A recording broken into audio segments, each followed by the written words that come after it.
So this video is going to be, it's a series of short little clips, but I did want to get back to this and let you see that real soon. So you'll see, obviously you saw this.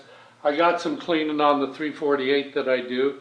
There, now you can see how I can get right in there. But you can see there's the gear that was ground into the horizontal arm shaft right there. That's a good view of that. Let me get, did I knock out? Oh no, we're still, okay, so what I'm going after is that little piece of varnish right there. That beautiful colored machine and I, we've been doing a lot of work on it this morning. And it's all part, well, last night and today, but what I have today in this video is just some clips showing the cleaning process and that. You've seen it all before, I have too. I still want to get that upper tension device off of there. On that machine, the hook and the bobbin case are the issue.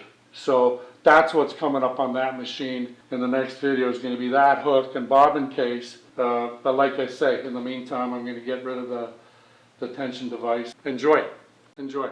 That up there, my friends, is a Singer 414G, and I'm considering that it seems really clean. So that may be the machine that I will be able to do some sewing on later today or tomorrow, because it's great to do all this restoring and work. But for the last couple of months I've been trying to put some stitches down, and I end up getting into restoring, which is great, because I'm an apprentice restorer, and the more the merrier.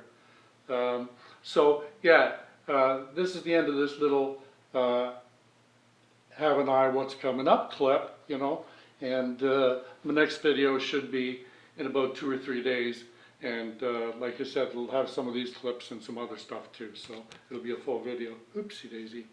And stay safe, have fun, and we'll talk soon.